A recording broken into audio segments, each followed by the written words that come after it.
2020 में uncommon inflation rate हुआ था ग्लोबली।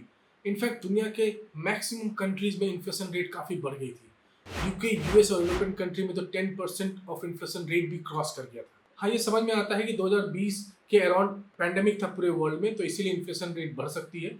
और 2022 के बाद इनफैक्ट 2023 में इन्फ्लेशन रेट एक नॉर्मल जगह पे पहुंच गई है, लेकिन पहले के नॉर्मल से ऊपर है। अगर करेंटली दिस मंथ अगर इन्फ्लेशन रेट की बात करें इंडिया में, तो रूरल एरिया में अराउंड 4.1% की इन्फ्लेशन रेट है और अर्बन एरिया जो शहरी इलाके हैं वहां पे करीब 2.98% की इन्फ्लेशन रेट है। बहुत सारे फेमस इकोनॉमिक्स का मानना है कि ए लिटिल इन्फ्लेशन या a little inflation is a good thing. उनका मानना है कि थोड़ी इन्फ्लेशन देश में रहनी चाहिए क्योंकि वो देश के इकोनॉमिक कंडीशन, उसके जीडीपी में, उसके ग्रोथ में ये मदद करता है। सुनने में थोड़ा अजीब लग रहा है कि इन्फ्लेशन को अच्छा बताया जा रहा है। इस चीज को समझने के लिए और इसके हिडन मीनिंग को समझने के लिए आपको पूरी वीडियो देखनी पड़ेगी और उसके बाद आप भी कन्विंस हो जाएंगे a little inflation is a good thing. लेकिन ऐसा क्यों है, क्यों लोग ऐसा बोलते हैं? और अगर इन्फ्लेशन से हर्ट होता है या इन्फ्लेशन से लोगों को कंसर्न होता है तो इन्फ्लेशन होती ही क्यों है?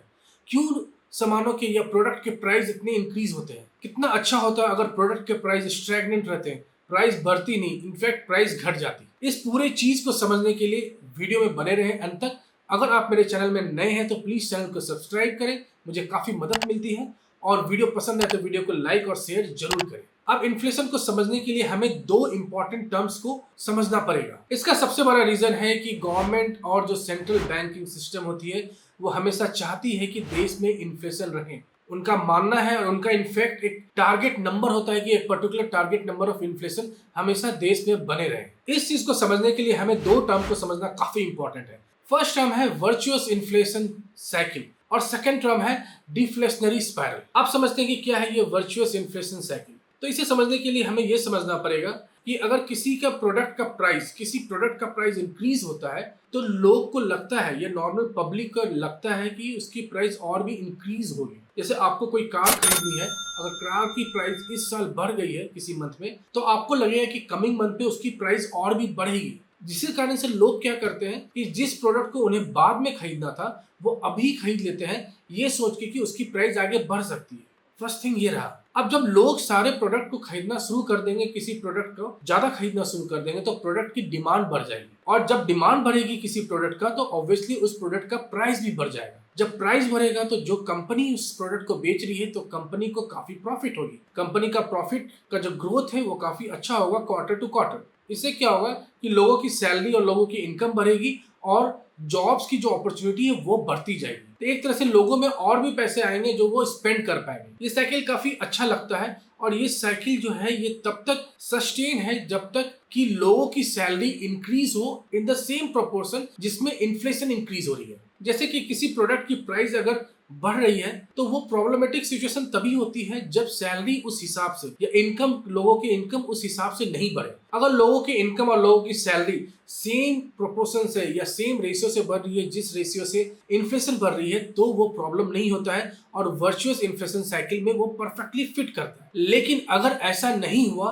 तो यहाँ पे होता है uneven inflation, hike in the inflation, जो हम लोग बोलते हैं कि महंगाई बढ़ गई है, काफी प्रोडक्ट के महंगाई बढ़ गए क्योंकि इस साइकिल में कुछ ना कुछ प्रॉब्लम सिचुएशन हुआ है। मैक्सिमम केस में प्रॉब्लम सिचुएशन ये होता है कि लोगों की इनकम और लोगों के जो वेजेस, जो सैलरी है वो सेम रेट से नहीं बढ़ती है, तभी ये साइकिल में डिस्ट्रप्शन होता है और जिसका आफ्टर इफेक्ट देखा जाता है ऐसे महंगाई काफी हो गई है देश में। अब इस महंगाई को, इस इन्फ्लेशन को, इस डिस्ट्रप्शन को टैकल करने के लिए या कॉम्बैट करने के लिए, इसे रोकने के लिए या इसके आफ्टर इफेक्ट को रोकने के लिए सरकार के पास कुछ टूल्स है, कुछ तरीके हैं जो सरकार इस चीज को रोक सकती है। और सरकार रोकती है अपने सेंट्रल बैंकिंग स्कीम से या सेंट्रल बैंकिंग लोन स्कीम से। जो भी क्रेडिट कार्ड, होम लोन या लोन जो रहती है उसमें इंटरेस्ट रेट सरकार बढ़ा दे। जो भी क्रेडिट कार्ड, होम लोन या किसी भी तरह का बोरोइंग कैपेबिलिटी होती है लोगों में, वहां पे इंटरेस्ट रेट सरकार बढ़ा देती है। तो लोगों में बोरोइंग पावर वो कम हो जाएगी। जब लोगों में बोरोइंग पावर कम होगी तो लोग किसी भी प्रोडक्ट को खरीदने के पहले 1000 बार सोचेंगे। और जब इस तरह की सिचुएशन होती है तो मार्केट में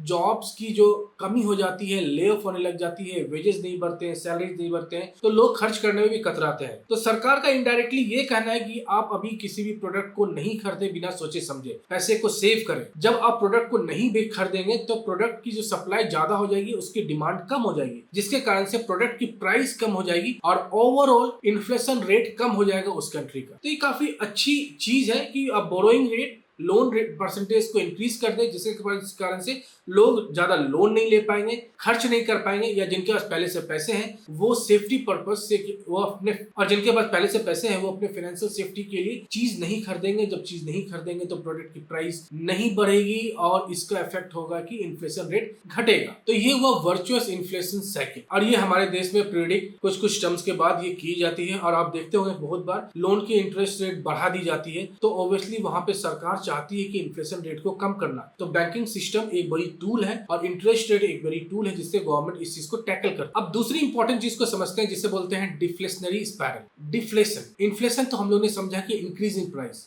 डिफ्लेशन क्या होता है? Decrease in price. Deflationary spiral को इस तरह से समझते हैं, अगर किसी प्रोडक्ट का प्राइस घट रहा है तो लोगों की टेंडेंसी होती है कि वो वेट करेंगे, क्योंकि उन्हें लगता है कि प्राइस और भी घटेगा। अगर किसी प्रोडक्ट को अभी आज खरीदना है आपको इस मंथ में, और इस मंथ में उसकी प्राइस घट गई है, तो आप अपने आप को होल्ड करेंगे। आपको लगेगा कि प्राइस नेक्स्ट मंथ में और भी नीचे जा सकती है, जिसके कारण से उस प्रोडक्ट की जो परचेजिंग है वो कम होगी। जब परचेजिंग कम होगी, डिमांड कम होगा, तो प्रोडक्ट का प्राइस कम होता जाएगा। अगर प्रोडक्ट का प्राइस कम होता जाएगा तो कंपनी अल्टीमेटली प्रॉफिट कम बनाएगी। प्रॉफिट ग्रोथ जो होती है कंपनी की वो कम होने लग जाएगी, जिसके कारण से सैलरीज में कट ऑफ होगा, ले ऑफ का चांसेस बढ़ जाएगा, जॉब्स की कमी हो जाएगी मार्केट में, और इवेंचुअली लोगों के पास पैसे कम हो जाएंगे। इससे क्या होगा कि ओवरऑल कंट्री की जो इकोनॉमी है, जीडीपी है, उसके ग्रोथ में ये इनडायरेक्टली इंपैक्ट पड़ेगा। तो ये जो स्पाइरल इसीलिए बोला गया है कि वो स्पाइरल गोल होते होते एक पॉइंट पे आके फंस जाती है, जहां से निकलना काफी मुश्किल होता है, और ये अफेक्ट करती है किसी भी कंट्री के इकोनॉमिक कंडीशन, उसके जीडीपी को। और ये बोला जाता है कि अगर इन्फ्लेशन हो गया है तो उसे टैकल करने के पास गवर्नमेंट के पास टूल है, लेकिन अगर डिफ्लेशन हो रहा है, प्राइस अगर जीरो से कम होता जा रहा है, तो उस समय उस चीज को टैकल करना गवर्नमेंट के पास बहुत मुश्किल होता है। गवर्नमेंट के पास कोई ज्यादा टूल नहीं होता उस चीज को टैकल करना, और ये चीज जापान के केस में देखा जा रहा है। अभी हाल फिलहाल के न्यूज में आया था कि जापान 10 साल से डिफ्लेशन के पीरियड में चल रहा था, और जापान की गवर्नमेंट अभी खुश है क्योंकि उन्हें लगता है कि अभी वो डिफ्लेशन से बाहर निकल रही है। तो अगर कोई कंट्री या कोई भी इकोनॉमी डिफ्लेशन में चला गया है तो उससे निकलना काफी प्रॉब्लमेटिक सिचुएशन है, और इसका एक एग्जांपल वर्ल्ड वॉर 2 में भी देखा जाता है। अब जब उसके डिटेल्स देखोगे तब समझ में आएगा वर्ल्ड वॉर 2 एक तरह से डिफ्लेशन से बाहर निकालने का भी काम किया था। तो अभी आपको समझ में आ रहा होगा कि डिफ्लेशन भी क्यों खराब होती है। तो एक बैलेंस्ड या एक ग्रोइंग इकोनॉमी के लिए क्या चाहिए कि जो भी इन्फ्लेशन है वो जीरो से थोड़ा ज्यादा रहे, 2%, 1%। जनरली बड़ी बड़ी इकोनॉमी वर्ल्ड में वो 2% का टारगेट लेके चलती है। There is a term called target inflation, कि इन्फ्लेशन का कंट्री टारगेट लेके चलती है कि 2% या मैक्सिमम 3% हो। ये आर्बिट्री नंबर होता है, एक विदाउट एनी रीजन या परफेक्ट रीजन के हिसाब से ये नंबर नहीं डिसाइड की जाती है, लेकिन कंट्री चाहती है कि अराउंड 2 to 3% रहे, लेकिन वो जीरो से कम नहीं हो। तो जस्ट जीरो के अबव इन्फ्लेशन रेट अच्छा है, जीरो या जीरो के नीचे जाना दैट इज कॉल्ड डिफ्लेशन। ये रेट काफी खतरनाक होता है, और यहाँ पे कंट्री की इकोनॉमिक कंडीशन घट जाती है, जीडीपी बढ़ती नहीं है। इनफैक्ट डेवलपिंग कंट्रीज के लिए तो इन्फ्लेशन 1% से भी नीचे जाना काफी मुश्किल और काफी प्रॉब्लमेटिक सिचुएशन हो जाता है। तो अभी आप समझ सकते होंगे जो मैंने इस वीडियो के शुरू में बोला था, a little inflation is good. तो अभी आप कन्विंस शायद हो रहे होंगे कि a little inflation is good, थोड़ा इन्फ्लेशन जरूरी है देश के इकोनॉमिक कंडीशन को ग्रो करने के लिए। सैलरी, वेजेस, लोगों की इनकम बढ़ती जाए तो थोड़ी इन्फ्लेशन भी रहेगी, तो भी कोई ज्यादा फर्क नहीं पड़ेगा। तो ओवरऑल जॉब क्रिएशन भी होता रहेगा, लोगों के पास पैसे भी आएंगे, और जीडीपी भी बढ़ती रहेगी, पर कैपिटा इनकम भी बढ़ता रहेगा। तो ये था मेरा टेक इन्फ्लेशन के ऊपर। इन्फ्लेशन क्यों जरूरी है और डिफ्लेशन क्यों नहीं जरूरी है। प्राइस थोड़ी बढ़नी चाहिए, भले आपको लगता है कि ये प्राइस क्यों बढ़ रही है, आपको दुख होगा, आपको सोचने पे मजबूर करेगा, लेकिन वो लॉन्ग टर्म के लिए अच्छी साबित होती है, लॉन्ग टर्म इकोनॉमी के लिए। एजम्पशन ये है कि लोगों के सैलरीज और जो भी उनके इनकम है वो बढ़ती जाए, ये एजम्पशन है। इसी बेसिस पे ये पूरी दोनों थ्योरी स्टैब्लिश हुई है, और इसी बेसिस पे इकोनॉमिक कंडीशन किसी भी देश की अच्छी ग्रो कर सकती है। आपको क्या लगता है कि इन्फ्लेशन थोड़ा रहना अच्छा है या इन्फ्लेशन नहीं रहना अच्छा है? आपको क्या लगता है कि प्रोडक्ट प्राइस सेम रहे, या अभी जिस चीज की प्राइस X रुपये है तो कल भी उसकी प्राइस X रहे तो वो सही है, या प्राइस बढ़े तो सही है, या प्राइस घटे तो सही है? तो अपने व्यूज को प्लीज पोस्ट करें एज ए कमेंट। फिर मिलेंगे नई चीज के साथ, तब तक के लिए अपना ख्याल रखिए। Take care and good bye.